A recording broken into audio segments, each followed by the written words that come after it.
Today's story is titled Dreamweaver by Lange. In the dust that settles at the end of the world, where the only light is the dimness of dawn, there is a woman sitting on a wooden chair. It is not a throne, she is not a queen. It is not a rocking chair, she is not a crone. It is a wooden chair you might find anywhere in the world, straight-backed and uncomfortable to sit on for long periods of time. She sits on it while she weaves, with the cat sleeping lazily at her feet. There is a single flickering flame that lights her workspace, illuminating spools of thread in every imaginable color, and a large loom fashioned from the same wood as the chair. She moves the threads with practiced intention, weaving tiny lines and cells into a new tapestry. A scene is playing out on it, a couple of people who are still only feet. Their toes point together, and when she reaches their heads, they will be face to face. The weaver can hear the conversation hissing through the dust outside her door. She can see in her mind's eyes the faces of the two people. Only she is watching, and she is watching it all, weaving it as it happens. Long ago, she was something else, but she has retired into quiet, comfortable obscurity, far from worship and zealotry. She loves the loom, loves the dim light in her sliver of the world, loves the chair that hurts her back and her lazy cat. It is peaceful to watch scenes play out. When she finishes a tapestry, she sets it outside where it joins countless others. The colors will bleed away in time. Fibers of the scene will crumble and join the dust that swirls around her peaceful, lonely little place. Once, the cat stretched and watched her work before asking in his small voice, "Do you make the scenes happen, or as they happen?" She paused her work and frowned down at him. "Does it matter?" "More than anything," he'd argued, but she had to disagree. The pure joy of creating something was worth more than the lives it did or did not impact. She couldn't help what she wove. Maybe she was merely mirroring what was happening somewhere out in the world, or maybe she was under the control of whoever wove her own tapestry. She'd taken up the cat because she desired minimal companionship. When she stopped to feed or pet him, it reminded her that time was indeed moving along. Besides that, she couldn't help feeling kinship for the little beast. She admired him for wandering to the edge of time as she once had. He was brown, but had been gray when he arrived, coated thick with dust, hungry but lively. Even as he lazed around day after day, there was a glimmer of fire in his green eyes that never dimmed. He kept small beasts from destroying her work or making nests in her spools of thread. They got into arguments to pass the time and waxed philosophical over meals. "What makes you say that?" she asked. He was the only outsider to ever look into her little workshop and thought her ways were very strange. He claimed to recognize some of the figures in her tapestries. "From when I was a man," he said, but she doubted he was ever anything but a cat. Why else would he wander so far afield in search of someone to feed him and scratch behind his ears? "If you are in control of the world, then you can change it. Judge those who should have a better or worse picture." She didn't like that. It made her fingers fumble over the fibers of her creation. It reminded her of the days when she was asked for miracles and punishments. "I don't interfere," she answered carefully. "Not can't, not won't, don't." Sasha awoke with a sudden start. The moonlight streaming through her window glinted off Toblerone's yellow eyes, and he was glowering at her for waking him. She sat up and rubbed her head. It was pounding and her mouth was dry. There were crusties in the corner of her eye that felt suspiciously like dust. She picked up her phone and squinted at the bright screen. Her alarm was set for 3 and it was 2 minutes till. Groaning, she threw back her covers, much to Toblerone's dismay. He meowed his disapproval and jumped off the bed. The little bell on his collar jingled as he padded down the hallway and awaited his breakfast. Sasha packed her hamper into the too small trunk of her car and headed off for the laundromat. She passed a few other cars and had to wonder what they were doing up at that hour. The laundromat wasn't busy, but it wasn't completely abandoned either. There were 3 other cars parked, including a shiny old Mustang right in front of the entrance. A young couple was out front smoking when she walked in. A haggard-looking woman waited beside a dryer with her son asleep in her lap. In the back corner, by her favorite washer, sat a man in an outrageous green silk coat. She smiled as she walked by to throw her clothes in. "Laundry day, huh?" she said with a cheeky nod at his coat. He frowned at her. "What?" She swallowed. "I like your jacket." He cracked a smile and straightened the lapels. Around his neck hung 3 gold chains, and he wore about 15 rings on his fingers. He was at a certain age where he might have been 45 or he might have been 60. $50 for it. He laughed at that a little harder than she thought was appropriate, and he sounded a little nervous, too. The neons in the window cast a bluish tint over his skin, and she found her own crawling as she turned her back to him. Sasha sat a few seats away and frowned as she looked at the rows of washers in front of her. Hers was the only one running. She pulled out her phone and pretended to scroll. "Lovely fingers," he said quietly, leaning over as if they were sharing a secret. She clenched her hands into fists. "Excuse me?" she said, a little loudly, though she didn't expect any help from the mother with her sleeping son. The guy shrugged and pulled back a little. "You have nice hands. Do you ever do any knitting or sewing or anything?" His voice was oddly familiar, like she'd overheard it on the bus or at a coffee shop. Not someone she really knew, but certainly someone she'd heard before. She felt her face turning red. What a creepy attempt at flirting, not to mention he was at least old enough to be her dad. "What are you talking about?" "My Nana used to make blankets," he said. "You know, on a big, old-timey loom, you know. She had the most beautiful hands, strong hands, and when she moved her fingers, it was like magic." "Can you just leave me alone?" she said finally. He frowned at her and nodded, running a hand through his thinning brown hair. Yeah, he said, and cleared his throat. He looked away, but every once in a while he would start looking at her again.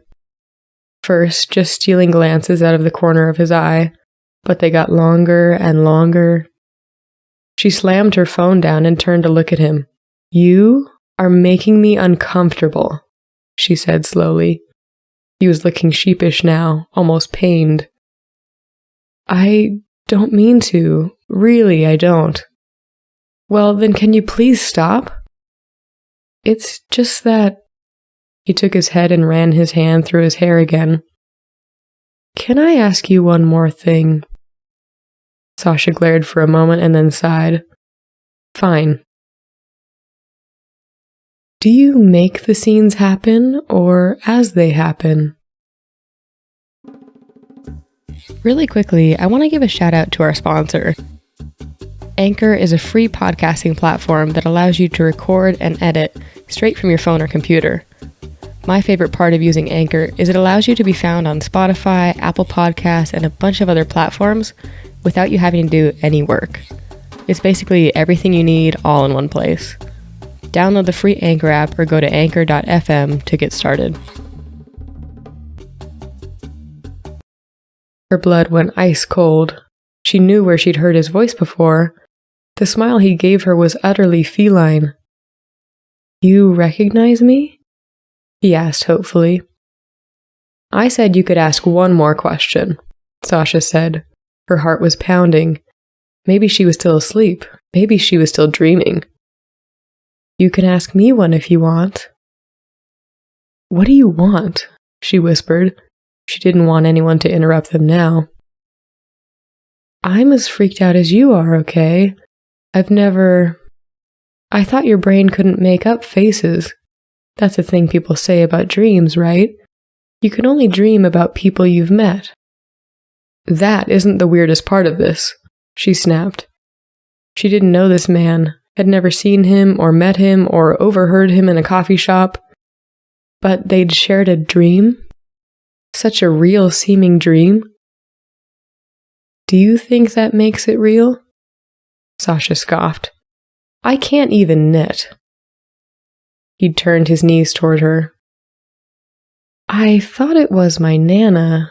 Like, maybe that's what she looked like when she was younger. But then I saw you when you came in, and He laughed giddily. You gotta admit, this is pretty cool. Sasha still felt put off. There had to be a better explanation. But the dream had been real, and this guy was real. At least she hoped he was. Maybe the mom by the dryers hadn't said anything because Sasha was just talking to thin air. I still have it, he said quietly, but excitedly. My Nana's loom. You must think I'm an idiot, she said. No way she was going anywhere with this guy, and besides, she barely knew what a loom was or how it worked. Though the dream had felt so real. In it, she'd known exactly what to do with the loom and what it meant as she wove each thread. She'd held them in her hands, felt the strings slide between her fingers. I know I put you off, but I'm not that kind of guy, really. He pointed to one of his bazillion rings and flipped his phone screen toward her. There was a picture of him with his arms around another man of indeterminate age set as the background. The two of them stood smiling in front of a Christmas tree. Sasha nodded back toward the wall of washers. Why don't you have any clothes? She asked, eyes still narrowed accusatorily. He looked sheepish again. It was a really strange dream. I just really needed to clear my head. Not much else open at this hour. She crossed her arms, still unconvinced. He sighed and took out a business card. The embossed letters read, Arlo J. Carr Ramirez, Attorney at Law, followed by a number, email, and website. She frowned at him. He just shrugged and stood up. If you change your mind. Sasha was hesitant, but she took the card. With that, he nodded at her and left. Sasha crumpled up the business card, but paused before tossing it in the wastebasket. Would it really hurt to hold on to it? At least if something else freaky happened, she would have a name and a number to give to the police. She tucked it into the pocket of her sweatpants and went back to watching her laundry. Sasha stood behind the counter at the convenience store all morning in a daze. She couldn't stop thinking about Arlo and the dream. When it was slow, she watched videos of people weaving on her phone, checked out Arlo's website, and read the Wikipedia page on tapestries. Her fingers didn't feel like her own anymore by the time she finished her shift at noon. The crumpled up business card was on the front seat of her car. It must have fallen out of her pocket that morning. Without even realizing what she was doing, she dialed the number. Weaver, Arlo answered excitedly. She almost hung up right there. How did you know it was me? Sasha demanded. He chuckled. I'm retired. I don't just hand my card out to anyone. So... She was quiet for a long time. I want to see the loom. That's great. Can you bring it somewhere? It's kind of huge. When she didn't say anything else, he sighed. Where do you want to meet? The YMCA parking lot was busy for the middle of a workday, Sasha thought as she pulled in. She parked behind an empty school bus in a far corner of the lot. Arlo's old Mustang came in hot, the loom poking out of the trunk, a few haphazard bungee cords holding it in place. Her heart sank when she saw it, though. Recognized it. It looks... She shook her head as he set it out in the bright parking lot. In the dream, the workspace had been dim, but it was unmistakable. They probably all look like that, right? Like, if I saw one in a movie, it would look just like that one. Arlo had a plastic bag in his hand. I stopped at the craft store on the way here, he said, and handed her the bag full of tapestry thread and a few bright colors. He went back to the trunk and produced an old wooden chair fashioned from the same wood as the loom. It was straight-backed and looked uncomfortable to sit in for long periods of time. The kind of chair you'd find anywhere in the world. "This is ridiculous," she said as he set the chair in front of the loom. She pulled out a spool of thread and ran it between her fingers. She closed her eyes and saw the workshop at the edge of the world. "Maybe it is," the cat said. "But it's worth a try, right?" Sasha opened her eyes, looking down at the blacktop. 2 pairs of feet facing each other. What if... She looked at the loom. The air felt dry and full of dust. She could smell rotting fabric on the faint wind blowing over the parking lot. When she turned back to Arlo, he was wearing that feline grin again. "Now you're wondering too, aren't you?" Would she make things happen, or as they happened? She shook her head, began to string the warp with quick, practiced motions like she'd been doing it her entire life. Like she was born weaving and had always done it and known it. "Don't you see I'm right?" the cat said. He was standing behind her, but his voice sounded like he was below her, speaking up from her feet. "It does matter." His voice was on a wind, telling her what he would say before he said it. She could see them sitting there. It was like she was at another car in the parking lot across from them, or in the school bus looking down at them. She could see them from every angle, the weaver and her cat.